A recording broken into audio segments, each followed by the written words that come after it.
ఆదూరు శ్రీనివాస్ కి బెయిల్ మంజూరు చేసింది ఏపీ హైకోర్టు. షరతులతో కూడిన బెయిల్ ను కేసు గురించి మీడియాతో మాట్లాడ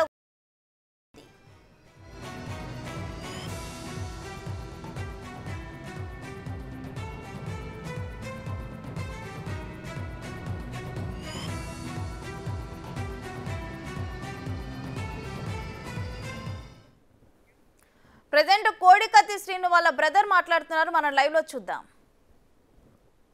సమతా సైనిక్ దళ ఆధ్వర్యంలో ఏపీ భవన్లో అంబేద్కర్ గారి విగ్రహం దగ్గర నిరసన తెలియజేయడానికి గల కారణం ఏంటంటే గత 5.5 సంవత్సరాల నుంచి జగన్మోహన్ రెడ్డి కుట్ర వల్ల ఒక దళిత యువకుడు జనపల్లి శ్రీనివాసరావు అనే వ్యక్తి నిర్బంధంలో ఉండిపోయాడు. అతనిపై హత్యాయత్నాలు కూడా జైల్లో జరిగిన పరిస్థితి. అతను బయటికి రాడేమో అనుకున్న తరుణంలో ఈరోజు గౌరవ హైకోర్టు వారు బెయిల్ మంజూరు చేయడం జరిగింది. అలాగే ఈరోజు ఇక్కడ యొక్క నిరసన యొక్క ముఖ్య ఉద్దేశం ఏంటంటే జగన్మోహన్ రెడ్డి ప్రభుత్వంలో రాష్ట్రంలో హత్యలకు అత్యాచారాలకు గురైన దళిత మైనారిటీలకు కేంద్ర ప్రభుత్వం జోక్యం చేసుకొని వాళ్ళకు న్యాయం చేయాలని కోరుతూ ఈరోజు ఇక్కడ నిరసన ఏర్పాటు చేస్తున్నాం.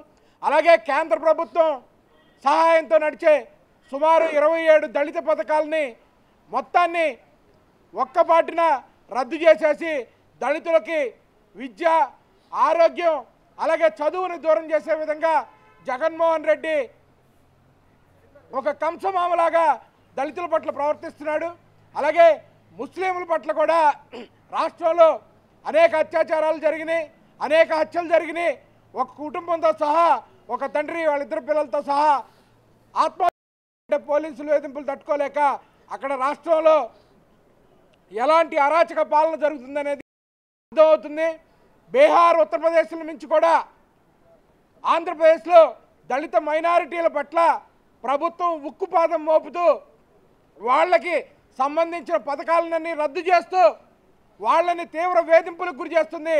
అది కేంద్ర ప్రభుత్వం తీసుకురావాలనే దృష్టిలో భాగంగానే ఈరోజు సమతా సైనిక్ దళ మరియు మైనార్టీ హక్కుల పోరాట సమితి ఆధ్వర్యంలో ఈరోజు ఇక్కడ నిరసన ఏర్పాటు చేయడం జరిగిందని తెలియజేసుకుంటున్నాం. అలాగే సీనుకి బెయిల్ వచ్చినా సరే అతని ప్రాణాలకు ఏదైనా హాని జరిగితే ఖచ్చితంగా జగన్మోహన్ రెడ్డి బాధ్యత వహించాల్సి ఉంటుందని చెప్పి ఈరోజు మీకు హెచ్చరికలు జారీ చేస్తున్నాం.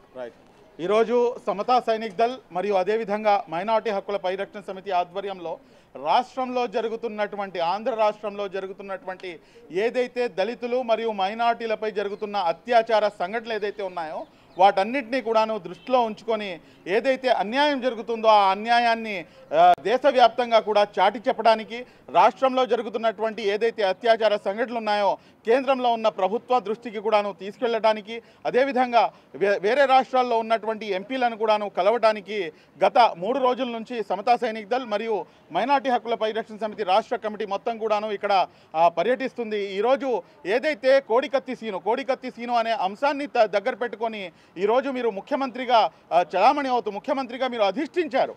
ఏదైతే ఈ అంశం ఉందో ఈ అంశం వల్లనే మీరు ఈ రాష్ట్రానికి ముఖ్యమంత్రిగా అయ్యి ఈరోజు మీరు కనీసం దానికి సాక్ష్యం చెప్పడానికి కూడా రాకపోవడం అనేది అత్యంత దారుణమైనటువంటి అంశం. ఈరోజు ప్రతి చోట కూడాను పదే పదే చెప్పే మాట ఏమిటంటే జగన్మోహన్ రెడ్డి గారు చాలా మంచి మనసు ఉన్న వ్యక్తి అని చెప్పేసి, మనసున్న మహారాజు అని చెప్పేసి చెప్తుంటారు. కానీ ఆయన నిజంగా మనసున్న మహారాజు అయితే కనుక ఈయన ఎప్పుడో కోర్టుకి వచ్చి సాక్ష్యం చెప్పి ఏదైతే ఈ దళిత కుటుంబం ఉందో దీనికి ఆదుకునేవారు. కానీ ఈరోజు అల్టిమేట్గా జస్టిస్ ఏదైతే మన న్యాయస్థానం ఉందో ఆ న్యాయస్థానంలోనే న్యాయం అంటే నిజంగా దాన్ని న్యాయం కూడా చెప్పడానికి వీల్లేదు. ఎందుకంటే భారతదేశ చరిత్రలోనే 5.5 సంవత్సరాల నుంచి ఒక 307 కేసుల లోపల మగ్గిపోవడం అనేది దారుణమైనటువంటి సంఘటన. కాబట్టి ఈరోజు ఏదైతే వచ్చినటువంటి బెయిల్ ఏదైతే ఉందో దానికి మేము మనస్ఫూర్తిగా హైకోర్టు వారికి ధన్యవాదాలు తెలియజేస్తూ, అదేవిధంగా ఏదైతే ప్రజా సంఘాలు ఏదైతే పొలిటికల్ పార్టీస్ ఉన్నాయో irrespective of whether it is Telugu Desam party లేకపోతే కనుక సిపిఐ, సిపిఎం, సిపిఐ రామకృష్ణ గారు కానివ్వండి, లేకపోతే అదేవిధంగా గవర్నర్ గారు కానీ అందరినీ కూడాను కలిసి ఈ అంశాన్ని మనం వారి యొక్క దృష్టికి తీసుకెళ్ళడం జరిగింది. నా పేరు పిల్లి సురేంద్రబాబు అండి. సమతా సైనిక్ దళ్ రాష్ట్ర ప్రధాన కార్యదర్శిగా పనిచేస్తున్నాను. ఈరోజు గవర్నర్ గారు, కోర్టులు, అలాగే దాదాపుగా మేము 8 పార్టీలు కలిసాం. అందరూ కూడా ఈ విషయం విని, ఆంధ్రప్రదేశ్లో జరుగుతున్న అంశాలు, దళితుల మీద, ముస్లింల మీద జరుగుతున్న అంశాలు విని ఈ రాష్ట్రంలో ఇలాంటి పరిస్థితులు ఉన్నాయని అందరూ చలించిపోయారు. అందరూ కూడా ఆశ్చర్యపోయారు.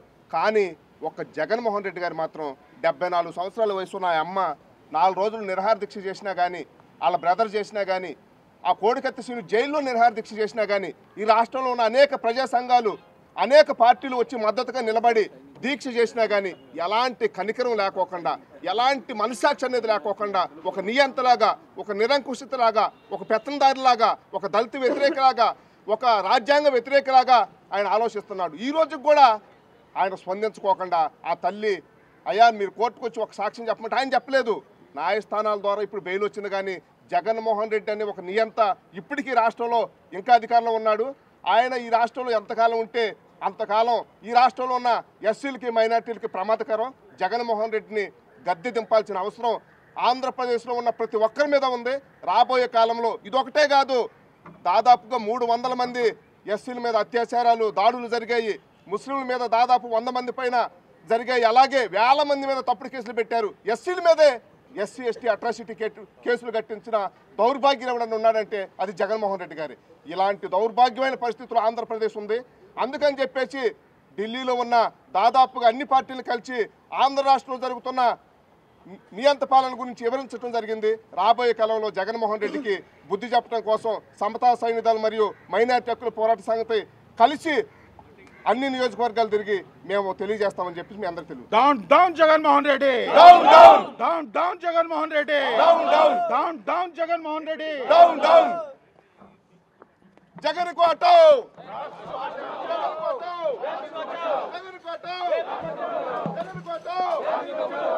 CM Jagan, CM Jagan, CM Jagan, CM Jagan, CM Jagan, CM Jagan, CM Jagan, CM Jagan.